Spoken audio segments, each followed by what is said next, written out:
Hi friends, मैं हूं गगन। आप मेरे साथ सीख रहे हो Coulomb law and electric field.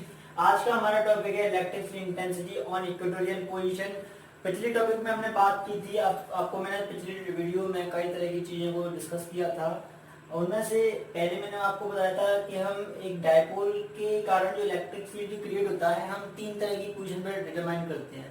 पहला हमने बताया था ऑन एंड ऑन पोजीशन, दूसरा है हमारा ऑन इक्वेटोरियल पोजीशन। थर्ड हम जो है एट एनी पोजीशन हम बाद में डिस्कस करेंगे इसके बारे में, ठीक है। तो हमने पिछली वीडियो में ऑन एंड ऑन पोजीशन को मैंने आराम से समझाया। आई होप आपको समझ में आ गया होगा, ठीक है। तो ये तो आपको अच्छी समझ में आ गया होगा एंड ऑन पोजीशन वाला जो हमने पिछली वीडियो समझाया था। जिसको नहीं आता है तो पिछली वीडियो को देखे, जिससे कि उन्हें मालूम पड़े। कल मैंने आपको बताया था कि हम तीन तरह से डायपोल का इलेक्ट्रिक फील्ड इंटेंसिटी पता कर सकते हैं, या तो एंड ऑन पोजीशन पर, या इक्वेटोरियल पोजीशन पर, या एट एनी पोजीशन पर।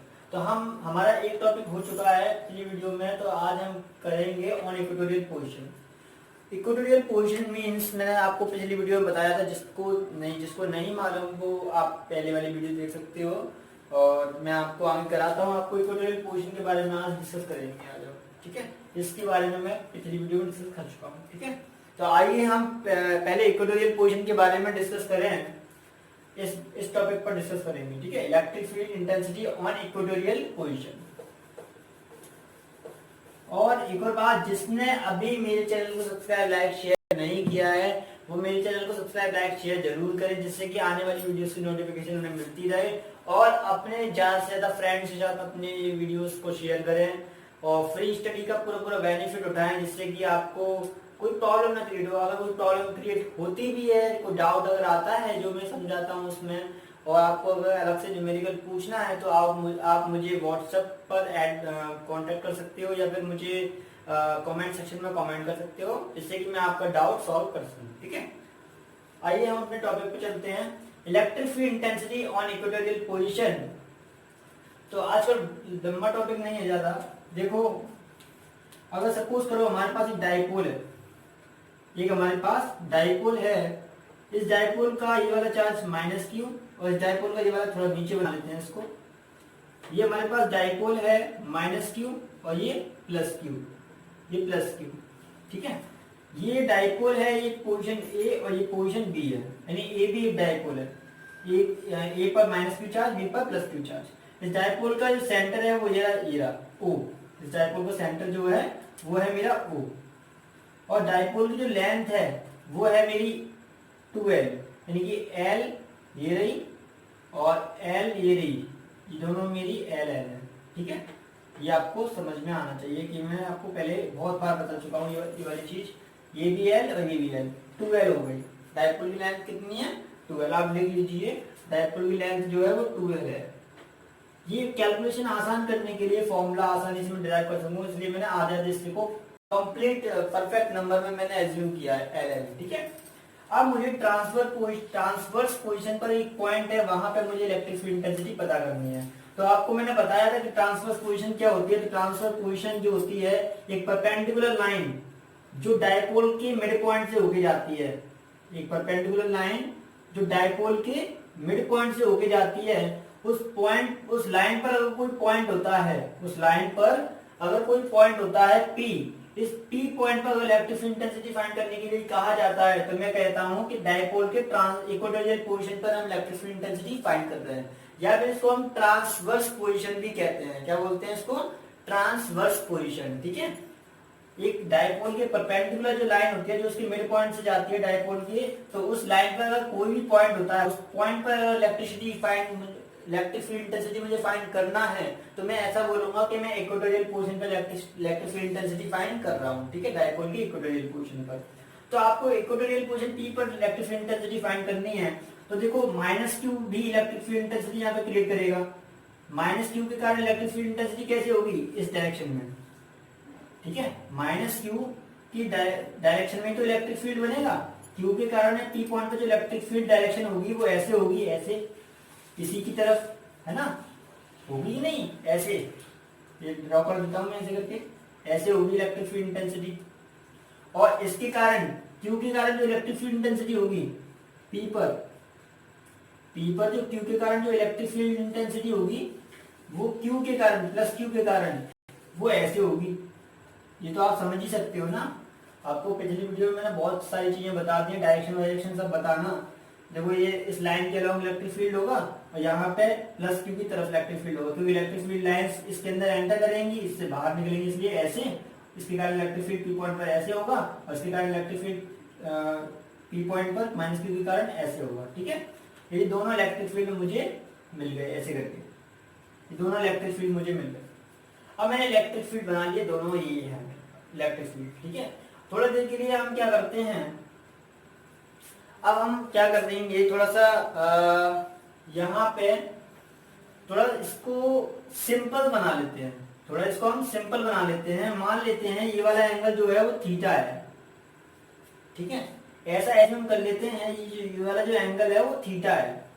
तो देखो हमने थोड़ा सा मान लिया है जिससे कि हमें, क्योंकि ये थीटा लगातार चेंज होता रहेगा ना, तो हम फॉर्मूला जब ड्राइव करेंगे उसमें थीटा नहीं आना चाहिए, हम थीटा को एलिमिनेट कर देंगे। ठीक है, वो बाद में करेंगे, पहले हम यहाँ देखते हैं। मान लेते हैं ये वाला जो पॉइंट है उस डायपोल से आर डिस्टेंस पर है। डायपोल से आर डिस्टेंस पर होने का मतलब कि ये वाला जो डिस्टेंस है ना सेंटर से, यानी यहाँ से जो डिस्टेंस है ये वाला, मैं यहीं पे बना देता हूँ, नहीं तो आप कंफ्यूज क्रिएट कर दोगे।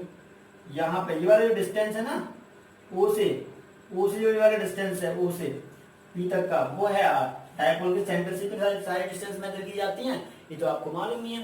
अब आपको करना क्या है, देखो इसके दो कंपोनेंट बनेंगे।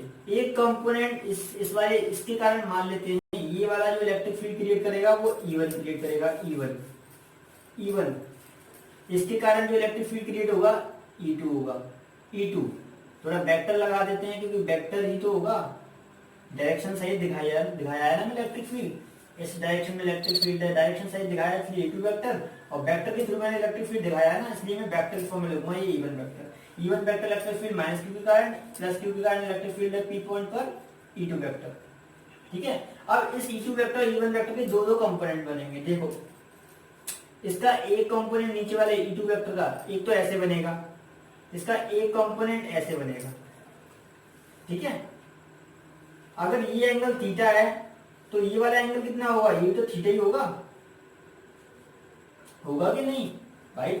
ये और ये लाइन पैरेलल है, ये एक ट्रांसवर्सल लाइन है, तो ये ऑल्टरनेट इंटीरियर एंगल होगा कि नहीं, तो ये वाला एंगल बराबर होगा कि नहीं, ये थीटा तो ये भी थीटा हो जाएगा कि नहीं।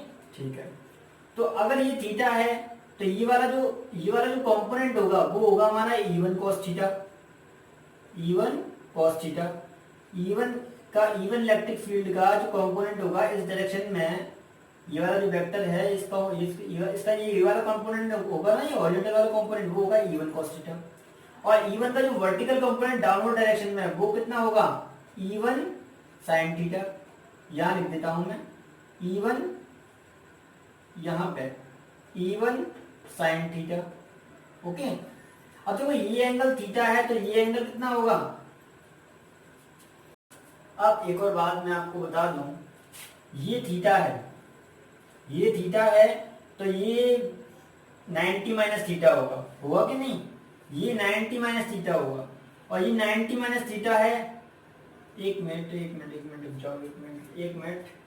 थोड़ा कंसीडर कर लें। देखो हाँ, ये थीटा है तो ये भी थीटा होगा। क्यों होगा, क्योंकि ये और ये बराबर है, क्योंकि डायपोल की ये वाली लेंथ बराबर है, तो ये हमारा एक आइसोसेल ट्राइंगल है, यानी कि ये भी थीटा है, ये भी थीटा है, और ये थीटा बराबर होने के कारण ये दोनों भी थीटा आपस में बराबर होंगे, यानी कि ये थीटा है तो ये भी थीटा हो जाएगा, क्योंकि ये साइड और ये साइड बराबर है, ये और ये बराबर है, ये थीटा है ये थीटा है, तो ये इसके बराबर है, ऑल्टरनेट इंटीरियर एंगल है, तो ये वाला भी ये वाला बराबर होगा, यानी कि जो बीच में जो जाएगा ये वाला कंपोनेंट वो इन दोनों के बीच से होकर जाएगा, यानी कि कहने का मतलब ये हमारा आ जाएगा थीटा। तो E2 का ये वाला जो इसके भी दो कंपोनेंट बनेंगे, एक ऐसे बनेगा E2 का, एक कंपोनेंट ऐसे बनेगा, और इसका जो कंपोनेंट होगा ना E2 का हॉरिजॉन्टल डायरेक्शन में वो होगा हमारा E2 cos थीटा। ठीक है, E2 cos थीटा, और इसका जो कंपोनेंट होगा ना अपवर्ड डायरेक्शन में होगा वो होगा हमारा E2 sin थीटा। क्या होगा हमारा E2 sin थीटा। जाएगा कि नहीं, E2 sin theta. I hope आपको डायग्राम समझ में आ गया हो। ये हमारा E2 sin थीटा और ये हमारा E1 cos theta, E2 cos theta, ठीक है। अब देखो यहाँ पे इस डायग्राम में एक चीज आप देखो कि ये प्लस क्यू और ये प्लस क्यू सेम है, और ये वाला डिस्टेंस और ये वाला डिस्टेंस सेम होगा भाई, ये और ये सेम है। इस ट्रायंगल में ये वाला डिस्टेंस, इन दोनों ट्रायंगल में देखो, दोनों ट्रायंगल कॉन्ग्रुएंट है। ये वाला डिस्टेंस सेम है, एल ये है तो एल ये कॉमन है, तो ये वाला डिस्टेंस और ये वाला डिस्टेंस बराबर होगा कि नहीं, क्योंकि ये आइसोसेल ट्रायंगल है, और आइसोसेल ट्रायंगल यानी ये वाला डिस्टेंस बराबर है, और प्लस क्यू माइनस क्यू का मैग्नीट्यूड सेम है, तो इसका मतलब ये हुआ कि E1 और E2 आपस में बराबर हैं। E1 और E2 आपस में बराबर हैं, यानी कि इसके द्वारा जो इलेक्ट्रिक फील्ड क्रिएट हुआ है इस डायरेक्शन में, इसके द्वारा जो इलेक्ट्रिक फील्ड क्रिएट हुआ है इस डायरेक्शन में, ये दोनों ही इलेक्ट्रिक फील्ड आपस में बराबर हैं, और तभी तो इनका जो रिजल्टेंट है वो इन दोनों के बीच ना बाइसेक्टर है ना, इन दोनों का एंगल बाइसेक्टर है ना, इन दोनों का रिजल्टेंट E1 और E2 का जो रिजल्टेंट है इन दोनों का एंगल बाइसेक्टर है, ऐसे करके, ठीक है। तो अगर E1 हम जानते हैं, अगर E1 बराबर है E2 के, क्योंकि Q बराबर है और ये वाला डिस्टेंस बराबर, और ये वाला डिस्टेंस डिफरेंट होता तो मैं कहता कि E1 E2 के बराबर नहीं है, लेकिन ये वाला डिस्टेंस बराबर है, और ये Q और ये Q सेम है, सेम मैग्नीट्यूड वाला, तो E1 E2 के बराबर है। इसका मतलब ये हुआ कि इसके वर्टिकल कंपोनेंट और हॉरिजॉन्टल कंपोनेंट आपस में बराबर होंगे, इसके वर्टिकल कंपोनेंट और हॉरिजॉन्टल कंपोनेंट आपस में बराबर होंगे।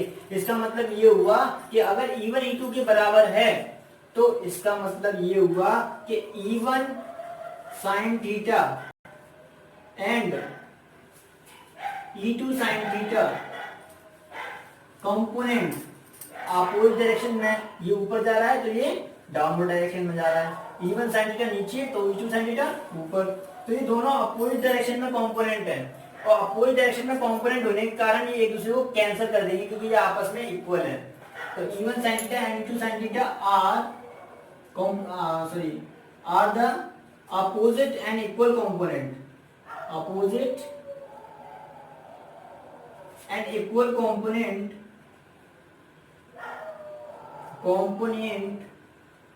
so they are cancelled to each other, ये एक दूसरे को कैंसिल कर देंगे, ओके।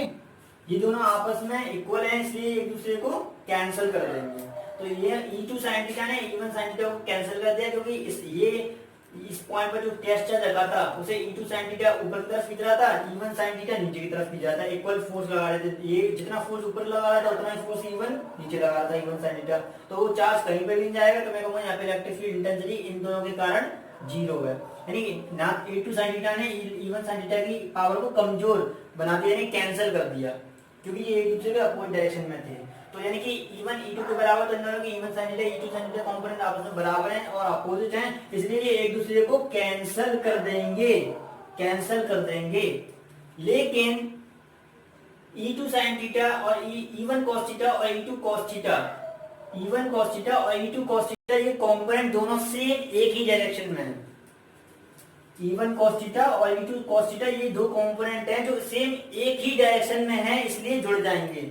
दोनों की डायरेक्शन, इस वाले की E1 के ये वाले हॉरिजॉन्टल कंपोनेंट की डायरेक्शन कैसी है, E1 cos थीटा ऐसे, E2 के कंपोनेंट हॉरिजॉन्टल कंपोनेंट की डायरेक्शन कैसे है, ऐसे।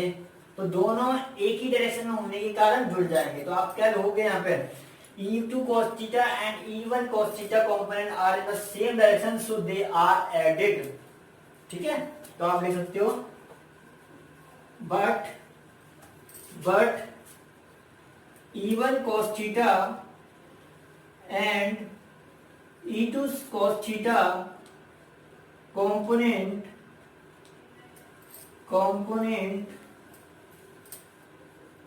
are in the same direction, so they are added,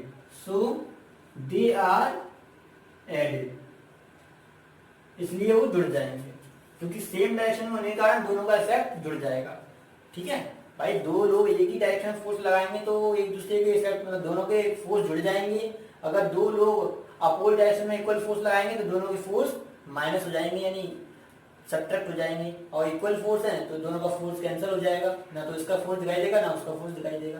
तो ये आपको समझना चाहिए। तो ये तो आपको समझ में आ गया होगा डायग्राम के बारे में, ठीक है। तो ये आपको यहाँ पे आपको करना क्या है, देखो इनका तो कोई काम ही नहीं है, इन वाले कंपोनेंट का कोई तो काम ही नहीं, क्योंकि E1 to E2 sin theta E1 sin theta एक दूसरे को कैंसिल कर देते हैं क्योंकि अपोजिट डायरेक्शन में है। लेकिन E1 cos theta E2 cos theta एक ही डायरेक्शन में होने के कारण आपस में जुड़ गए, ठीक है। अब जुड़ जाएंगे तो फिर इन्हीं को इनको हम ऐड करके इसका जो ऐड कर देंगे दोनों इलेक्ट्रिक फील्ड के, इन दोनों कंपोनेंट का जो ऐड करेंगे, इन दोनों इलेक्ट्रिक फील्ड की कंपोनेंट का अगर ऐड करेंगे तो हमारे पास नेट इलेक्ट्रिक फील्ड कितना है पेपर वो निकल के आ जाएगा। तो आप यही करने वाले हो, हम यही करने वाले हैं। तो आप पहले इसको लिख लो कॉपी पेन लेकर या फिर स्क्रीनशॉट ले लो, मैं इसको रफ कर रहा हूँ, आप लिख लो पहले। चलो आपने लिख लिया होगा या फिर स्क्रीनशॉट ले लिया होगा, तो मैं इसको रफ कर देता हूँ क्योंकि हमारे पास स्पेस की कमी है। चलो ये तो हमारा हो गया। अब आगे चलते हैं हम। तो हमारा नेट इलेक्ट्रिक फील्ड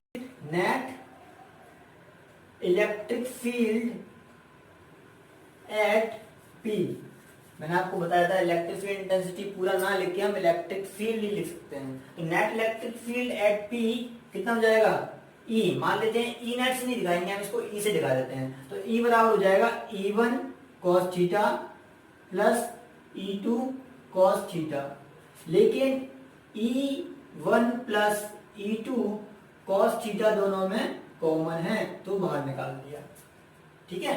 अब E1 की वैल्यू कितनी है, आप E1 की वैल्यू निकाल सकते हो। देखो आप क्या करोगे, पहले आप लिख लेना साइड में, देखो E1 की वैल्यू कितनी है, तो E1 की वैल्यू यहां से आप निकाल सकते हो, क्योंकि E1 कौन क्रिएट कर रहा है, ये वाला यही तो E1 क्रिएट कर रहा है, क्योंकि A पर रखा हुआ माइनस Q चार्ज, तो E1 इस डायरेक्शन में है, तो E1 की वैल्यू कितनी है, तो आप निकाल दो। यहाँ पे आपने पढ़ा है ना फॉर्मूला, E1 बराबर क्या होता है 1/4 pi epsilon 0 Q upon R square. But ये वाला R नहीं है, ये वाला R नहीं है, ये डिस्टेंस है, ये वाला डिस्टेंस, और ये हाइपोटेनस वाला डिस्टेंस है। हमें दिखाई दे रहा है ये राइट एंगल ट्राइंगल है, ये राइट एंगल ट्राइंगल है, ये परपेंडिकुलर, ये बेस, ये परपेंडिकुलर, ये तो बेस, ये बेस है। तो पाइथागोरस थ्योरम लगा दो इसमें। तो पाइथागोरस थ्योरम क्या कहती है कि परपेंडिकुलर का स्क्वायर यानी R का स्क्वायर प्लस इस बेस का स्क्वायर L का स्क्वायर बराबर होगा किसके, इसके स्क्वायर के। मान लेते हैं हाइपोटेनस को हम थोड़ी देर के लिए नाम देते हैं D, ठीक है, D का स्क्वायर, ठीक है। तो यहाँ से हटाएंगे स्क्वायर तो यहाँ पे अंडर रूट चढ़ जाएगा, तो यहाँ पे हमारा कितना आ जाएगा अंडर रूट, ठीक है। तो ये वाला डिस्टेंस कितना आ गया R square plus L square का स्क्वायर रूट, ठीक है। तो हम क्या करेंगे, यहाँ पे क्या लिख देंगे, यहाँ पे R square plus L square का स्क्वायर रूट। स्क्वायर रूट को कैसे लिख सकते हैं 1/2 पावर में लगा के, ठीक है। ये हो जाएगा, ये हो जाएगा कि नहीं D स्क्वायर, बट मुझे यहाँ पे R स्क्वायर लिखना होता है। ये तो मैंने D की वैल्यू निकाल ली, लेकिन मुझे D स्क्वायर की वैल्यू चाहिए। तो D स्क्वायर की वैल्यू निकालने के लिए हम क्या करेंगे, इसमें स्क्वायर चढ़ा देंगे, स्क्वायर चढ़ा देंगे तो ये कैंसिल हो जाएगा। तो ये E1 कितना आ जाएगा हमारे पास, E1 कितना आ जाएगा, E1 बराबर आ जाएगा 1/4 pi epsilon 0 Q upon R square plus L square, ये आ जाएगा, हो जाएगा कि नहीं। अब E1 की वैल्यू यहां से उठा के यहां रख दो, बस यहां रख दो 1/4 पाई एप्सिलॉन 0 Q अपॉन ये कितना है हमारा R square plus L square, R square plus L square, और यहां हमारा कितना आ जाएगा प्लस E2 कितना है भाई, E2 कितना है, तो E2 इसके कारण इलेक्ट्रिक फील्ड है भाई, ये वाला डिस्टेंस भी तो उतना ही है, तो फॉर्मूला भी तो सेम ही आएगा। तो E2 का आप डायरेक्टली लिख दो, E2 का भी यही आएगा, हमारा E2 का भी इलेक्ट्रिक फील्ड यही आएगा, क्योंकि ये सेम है, ये सेम है, और बाकी सब तो सेम रहेगा ही रहेगा, ये वाला सेम है ही है, तो सब कुछ सेम है, ये डिस्टेंस सेम है, ये डिस्टेंस सेम है, तो सब कुछ इलेक्ट्रिक फील्ड इसके कारण इतना ही आएगा। तो यानी E1 E2 के आपस में बराबर है, इसका मतलब ये होगा, हमने पहले ही देख लिया था ना, E1 E2 के बराबर है, तो यानी E1 का जो मैग्नीट्यूड होगा वही E2 का होगा, तो E2 का मैग्नीट्यूड ये रहा। तो हम क्या करेंगे यहाँ पे, ये यहाँ पे ऐसे करके लिख देंगे इसको। आप एक काम करो, आप ऐसा ना लिख के आप डायरेक्टली इतना लिख दो।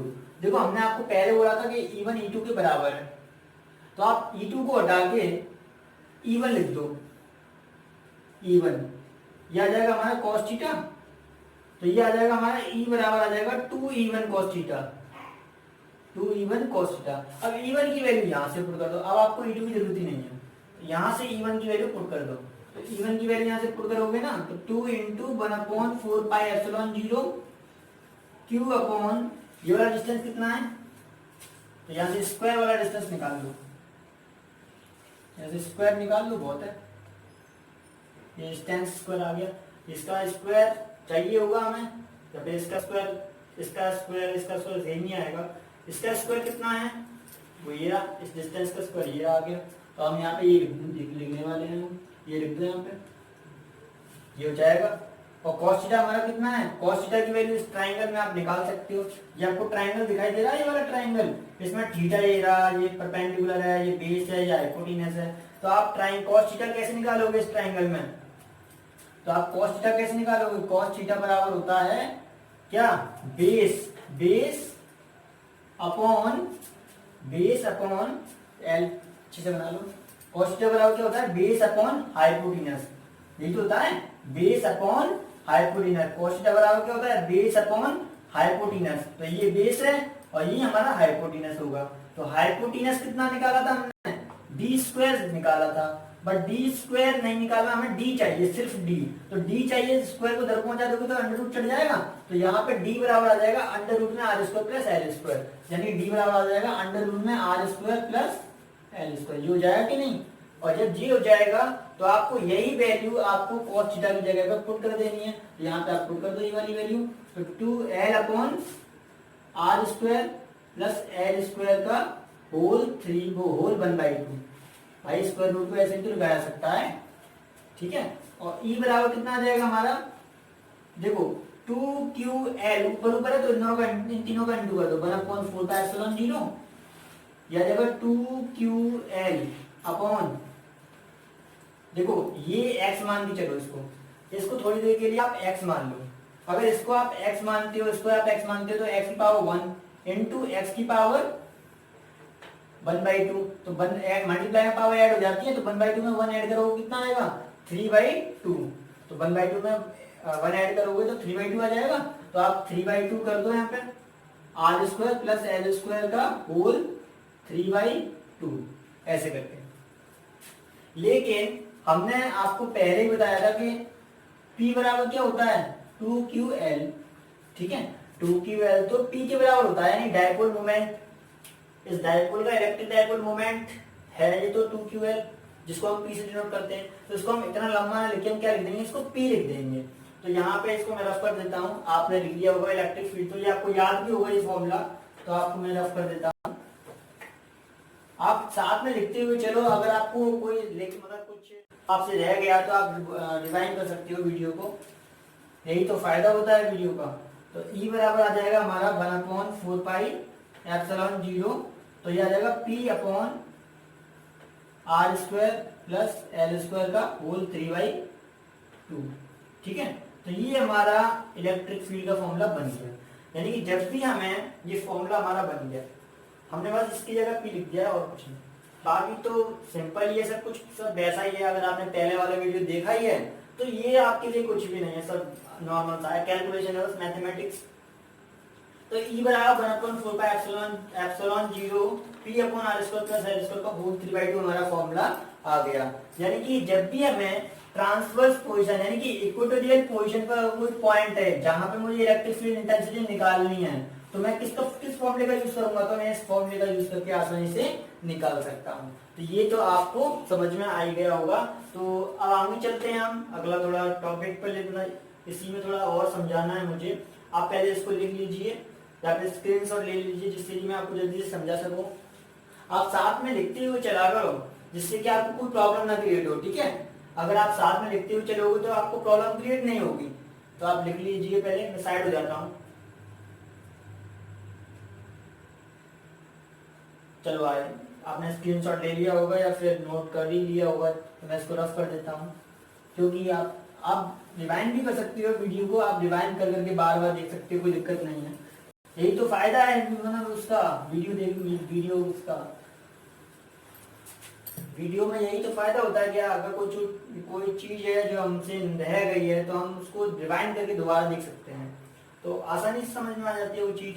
अब देखो हम केसेस पढ़ लेते हैं ना, केस इस फॉर्मूले, ये वाला जो फॉर्मूला है वो जनरल फॉर्मूला है, ये वाला जो फॉर्मूला है वो हमारा जनरल फॉर्मूला है, जनरल, ये वाला formula general formula, general formula है डायपोल के द्वारा transverse position and equatorial position पर कैसे इलेक्ट्रिक फील्ड इंटेंसिटी फाइंड की जाती है, उसके लिए जनरल फॉर्मूला है E बराबर 1/4πε0 P अपन r² + l² का होल 3/2, ये इसके लिए जनरल फॉर्मूला है। लेकिन अब इसमें केसेस पढ़ेंगे। अब सपोज करो इसमें कि केस 1, ज्यादा केस नहीं है, थोड़े केस हैं। केस 1, अब सपोज करो ऐसा हो कि इलेक्ट्रिक डाइपोल जो है, यानी कि डाइपोल की जो लेंथ है वो बहुत ज्यादा छोटी हो। डाइपोल अगर इस डिस्टेंस के सामने, r वाली डिस्टेंस के सामने इसकी लेंथ कुछ भी नहीं है, या फिर हम ऐसा एज्यूम करें कि r is very very greater than l, इस l से r बहुत बहुत बड़ा है, इस l से r बहुत बहुत बड़ा है, तो उस समय यानी कि डाइपोल की लेंथ जो है वो बहुत ज्यादा छोटी है इस r डिस्टेंस से, उस r डिस्टेंस से जिस पर वो पॉइंट लाई करता है, जिस पर हम इलेक्ट्रिक फील्ड इंटेंसिटी फाइंड करना चाहते हैं, उस r डिस्टेंस से बहुत छोटा है डाइपोल। तब उस समय उस r डिस्टेंस की लेंथ से डाइपोल की लेंथ बिल्कुल छोटी है, r is very very greater than l, then तो यहाँ पे हम l को नेग्लेक्ट कर सकते हैं। मैंने आपको पहले टॉपिक में बताया था ना कि जो चीज ज्यादा छोटी होती है उसे हम नेग्लेक्ट कर सकते हैं, इसको हम 0 के बराबर मान सकते हैं, और 0 का स्क्वायर करेंगे तो 0 आएगा, 0 में किसी को ऐड करेंगे तो r² ही आ जाएगा, ये वाला r² में 0 को ऐड करेंगे ना तो r² आ जाएगा। तो हमारा ये फॉर्मूला क्या बन जाएगा, E बराबर 1/4πε0 P/r²। देखो 0 ऐड करेंगे, यहाँ पे 0 में लिख देता हूँ, फिर भी अगर आपको कोई समझ में नहीं आए तो दिक्कत आ जाएगी, तो मैं आपके लिए लिख देता हूँ। तो E बराबर आ जाएगा 1/4πε0 P/r² की पावर 3/2, 2 से 2 कैंसिल हो जाएगा, तो हमारा बचेगा E बराबर 1/4πε0, ठीक है, ε0 P/r³, ठीक है। तो ये आ गया हमारा फॉर्मूला इलेक्ट्रिक डाइपोल के लिए। ये हमारा वो फॉर्मूला है जो हम अधिकतर न्यूमेरिकल्स में यूज करते हैं, लेकिन आपको जनरल फॉर्मूला भी याद रखना है, जिससे कि आपको और भी प्रॉब्लम्स अगर कॉम्प्लिकेटेड आए तो वो भी आप सॉल्व कर सको। लेकिन ये सिंपल जनरल फॉर्मूला है जो हम ज्यादातर हम यूज करते हैं न्यूमेरिकल करते समय, बुक्स वगैरह में ये वाला फॉर्मूला अधिकतर यूज किया जाता है, ठीक है। तो जब भी हम ट्रांसफर पोजीशन पे इलेक्ट्रिक फील्ड फाइंड करेंगे तो हम इस फॉर्मूले का भी यूज कर सकते हैं, लेकिन इस फॉर्मूले का यूज जब होगा जब ये r वाली लेंथ जो है वो डाइपोल की लेंथ से बिल्कुल मतलब बड़ी होगी, r की वैल्यू बहुत बहुत बड़ी होगी l से, यानी डाइपोल बहुत छोटा होगा, तब ये वाला फॉर्मूला हम यूज करेंगे। तो ये आपको ध्यान रखना है, ठीक है। ये तो केस 1 हो गया। यहाँ पे हमने कुछ एक और चीज देखी, यहाँ पे हमने देखा कि E is inversely proportional to r², ये कांस्टेंट है। एक डाइपोल के लिए, एक सिंगल डाइपोल के लिए ये भी लगभग कांस्टेंट ही रहता है। तो इसका मतलब हमने क्या देखा कि E इज, यहाँ पे ऊपर लिख देता हूं मैं, यहाँ लिख देता हूं मैं, E is inversely proportional to r³। यहाँ पे कॉन्क्लूजन डाल के लिख दो आप, मैं इसको रफ कर देता हूँ तब लिखता हूँ, जिससे ये आपको प्रॉब्लम ना क्रिएट हो जाए, नहीं तो आप फिर कहोगे मेरे से कि दिक्कत आ गई मुझे, कमेंट करोगे। फिर इससे मैं पहले मतलब कमेंट वही चीज करना जिससे कि ना आपको जो चीज ज्यादा प्रॉब्लम दे रही है वो कमेंट करना, मुझे कोई दिक्कत नहीं, आपको डाउट सॉल्व कर दूंगा। तो देखो यहाँ पे कंक्लूजन हमें क्या दिखाई दे रहा है, कंक्लूजन E इज, पहला कंक्लूजन हमारा ये है कि E is directly proportional to P। इस डाइपोल मोमेंट का डाइपोल मोमेंट बढ़ जाएगा, इस डाइपोल का, इस इलेक्ट्रिक डाइपोल का मोमेंट, डाइपोल मोमेंट बढ़ जाएगा, इलेक्ट्रिक डाइपोल मोमेंट बढ़ जाएगा, तो E की वैल्यू भी बढ़ जाएगी। तो मैं कहूंगा कि E is directly proportional to P। अगर P बढ़ेगा तो E बढ़ेगा, P घटेगा तो E भी कम हो जाएगा, घट जाएगा। दूसरा कंक्लूजन हमने क्या देखा कि ये ऊपर है ये नीचे, इसका मतलब इनवर्सली प्रोपोर्शनल रिलेशन, यानी कि E is inversely proportional to R cube, यानी डायपोल के केस में, डायपोल के केस में जो डिस्टेंस होती है वो इलेक्ट्रिक फील्ड के इनवर्सली प्रोपोर्शनल होती है, डिस्टेंस का आर क्यू के इनवर्सली प्रोपोर्शनल होती है। इलेक्ट्रिक फील्ड डायपोल के केस में इनवर्सली प्रोपोर्शनल होता है आर क्यू के, ये आपको ध्यान रखना है। जबकि पॉइंट चार्ज के केस में इलेक्ट्रिक फील्ड जो है वो आर स्क्वायर के इनवर्सली प्रोपोर्शनल होता है, लेकिन यहाँ पे डायपोल के केस में इलेक्ट्रिक फील्ड आर क्यू के इनवर्सली प्रोपोर्शनल होता है। ये मैंने आपको कल की वीडियो में बताया था, एग्जाम में, बोर्ड एग्जाम में क्वेश्चन आ चुका है, तो ये आपको टॉपिक क्लियर होना चाहिए कि ई जो है वो आर क्यू के इनवर्सली प्रोपोर्शनल होता है, ये आपको याद होना चाहिए। ठीक है, ये हो गया हमारा डायपोल का केस इक्वेटोरियल पोजीशन का। ठीक है, यहाँ पे हमने एक और चीज देखी कि यहाँ पे इक्वेटोरियल पोजीशन पर अगर कोई पॉइंट है, वहां पे इलेक्ट्रिक फील्ड है, ठीक है, वहां पे इलेक्ट्रिक फील्ड है, वहां पे कोई इलेक्ट्रिक फील्ड है, तो इलेक्ट्रिक फील्ड की डायरेक्शन उस पॉइंट पर किधर होती है? तो आप देख रहे हो कि यहाँ पे इक्वेटोरियल पोजीशन पर अगर यहाँ पे पॉइंट हुआ, यहाँ पे पॉइंट हुआ, यहाँ पे पॉइंट हुआ, यहाँ पे पॉइंट हुआ, फॉर्मूला तो सेम ही आएगा ना, फॉर्मूला तो सेम ही आएगा। तो हमने देखा कि नेट इलेक्ट्रिक फील्ड किस डायरेक्शन में आ रहा है? पॉजिटिव से नेगेटिव की तरफ, इस पॉइंट से इस पॉइंट की तरफ आ रहा है ना, ऐसे जा रहा है ना electric field. Net electric field ऐसे तो जा रहा है, तो मतलब net electric field equatorial position में प्लस क्यू से माइनस क्यू की तरफ होता है, ये आपको ध्यान रखना है। क्योंकि electric field intensity is directed from plus Q charge to negative charge in the case of equatorial position. ठीक है, इक्वेटोरियल पोजीशन पर इलेक्ट्रिक फील्ड इंटेंसिटी जो होती है, net electric field intensity, resultant electric field intensity, वो plus Q से minus Q की तरफ होती है, ये आपको याद रखना है। ठीक है, तो electric field intensity is directed from plus Q to minus Q, तो ये आप लिख लो। तो third point, electric field intensity is directed from minus q go plus q to minus q in the case of equatorial position,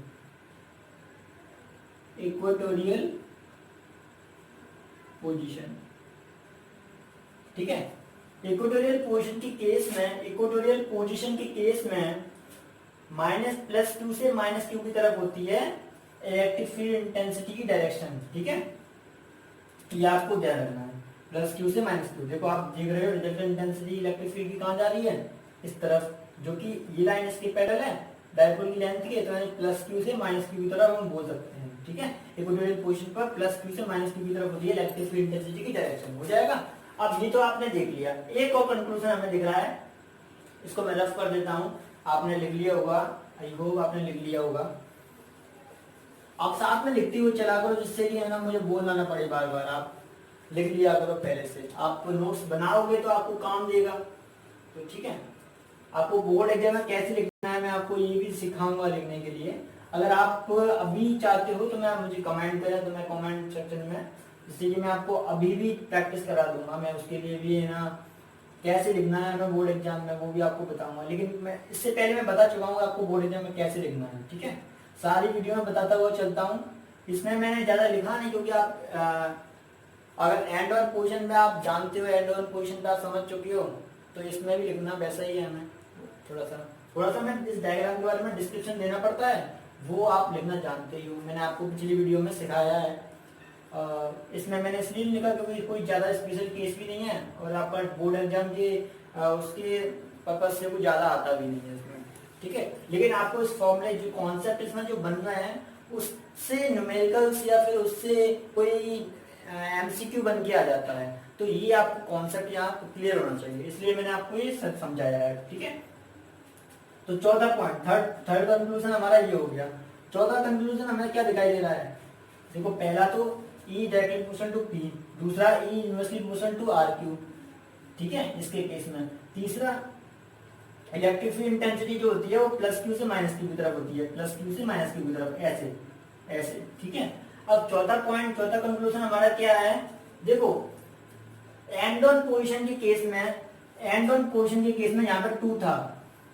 ठीक है, and on position के case में फॉर्मूला हमारा ड्राइव हुआ था 1/4πε0 2p/r³, ये तो हुआ था। लेकिन इसके केस में हमारा फॉर्मूला क्या आया है, इक्वेटोरियल पोजीशन के केस में हमारा फॉर्मूला क्या आया है, p/r³, बाकी सब सेम है, p/r³। अब देखो एक्सिस एक्सियल पोजीशन यानी कि हम कहें एंड ऑन पोजीशन के केस में 2 एक्स्ट्रा था, बट यहाँ पर 2 नहीं है। इसका मतलब ये हुआ कि अगर हम 2 मीटर के डिस्टेंस पर इलेक्ट्रिक फील्ड ई है इक्वेटोरियल पोजीशन पर, तो इससे 2 मीटर के डिस्टेंस पर जो एक्सियल पोजीशन होगी यानी एंड ऑन पोजीशन होगी, वहां पर जो इलेक्ट्रिक फील्ड होगी वो 2 टाइम्स और हो जाएगी, 2 टाइम्स और हो जाएगी यानी दुगनी हो जाएगी। ठीक है, एक्सियल पोजीशन पर अगर मैं आपको कहूं कि एक्सियल पोजीशन पर इलेक्ट्रिक फील्ड इंटेंसिटी डायग्राम तो एंजल पूरा हो गया, फिर भी मैं आपको एक्सप्लेन कर रहा हूं कि अगर हमारे पास ये डाइपोल है, इस डाइपोल की इस 2 मीटर की दूरी पर है इलेक्ट्रिक फील्ड इंटेंसिटी E1 है, E है, तो यहां से इसको घुमा के ऐसे ले जाओ एक्सियल पोजीशन पर, इस पॉइंट को ऐसे करके यहाँ घुमा के ले जाओ, तो यहाँ पे ये वाला पॉइंट यहाँ पहुंच जाएगा, तो इस पर इलेक्ट्रिक फील्ड इंटेंसिटी कितनी हो जाएगी, तो देखो एक्सियल पोजीशन पर फॉर्मूला तो ये तो सब सेम ही रहेगा, ये वाला सब सेम रहेगा, बट 2 और मल्टीप्लाई हो जाएगा। ठीक है, क्योंकि हमने डिस्टेंस भी तो उतना ही लिया है 2 मीटर यहाँ से एक्सियल पोजीशन पर, यहाँ इक्वेटोरियल था यहाँ एक्सियल ले लिया, तो यहाँ पे बस दुगना हो जाएगा इलेक्ट्रिक फील्ड, यहाँ दुगना हो जाएगा 2E हो जाएगा। ठीक है, तो इसका मतलब इतने ही डिस्टेंस पर यहाँ पे E इलेक्ट्रिक फील्ड था, तो इतने ही डिस्टेंस पर यहाँ पे 2E इलेक्ट्रिक फील्ड हो गया एक्सियल पोजीशन के केस में। तो ये आपको ध्यान रखना है क्योंकि फॉर सेम डिस्टेंस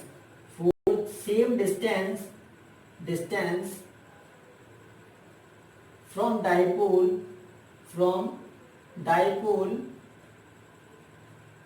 ठीक है, on equatorial position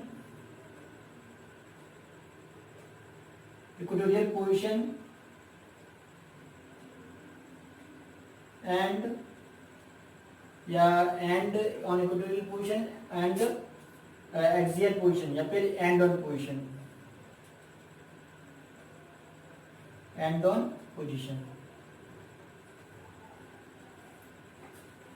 electric field intensity is twice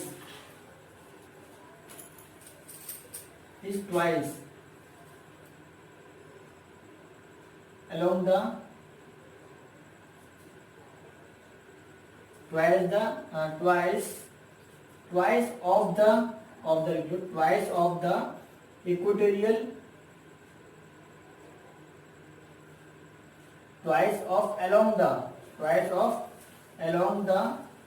sorry मैंने यहाँ मिस्टेक कर दिया लिखने में। आप एक काम करो, थोड़ा मैं इसको रफ करके थोड़ा अच्छे से लिख देता हूँ जिससे कि लॉन्ग लैंग्वेज है ना सही नहीं रहेगी हमारी। तो आप ऐसा लिख लो, आप इसको शॉर्ट में लिख लो, आप इतना कॉम्प्लिकेट मत जाओ। तो फोर्थ पॉइंट हमने ये कंक्लूड किया कि ई एक्सियल, ठीक है, या फिर हम बोले ई एक्सियल यानी कि ई एंड ऑन पोजीशन, ठीक है, ई एक्सियल पोजीशन पर जो इलेक्ट्रिक फील्ड होता है फॉर द सेम डिस्टेंस, यानी कि ना फॉर द सेम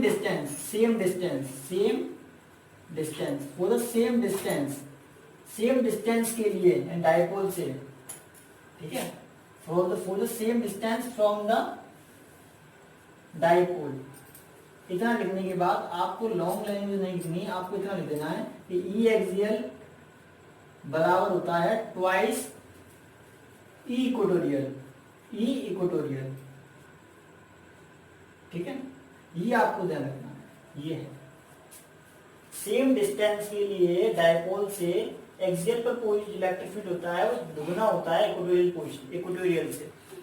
बस इतना सा, आज के लिए इतना ही। आई होप आपको सब कुछ समझ में आ गया होगा, कोई ज्यादा ना भयानक वाला टॉपिक तो था नहीं, आसान ही था सब कुछ, और अगर आपने पहली वीडियो देखी हुई तो और आसान हो गया होगा आपके लिए। तो आई होप आपको सब सारा कुछ समझ में आ गया हो, और आपको अगर वीडियो अच्छी लगी तो आप मेरे चैनल को सब्सक्राइब लाइक शेयर करना ना भूलें, और अपने फ्रेंड्स के साथ शेयर करें, और सब आप कमेंट सेक्शन में कमेंट कर सकते हो अगर कोई प्रॉब्लम आती है क्रिएट होती है। तो आप मुझे कमेंट सेक्शन में कमेंट कर सकते हो या व्हाट्सएप पे मुझे ऐड कर सकते हो, जिससे कि आप मुझे क्वेश्चन भेजो तो मैं आपको सॉल्यूशन भेज दूँ हाल के हाल, ठीक है। और ठीक है, बस इतना ही आज के लिए। Thank you, bye bye, all of you.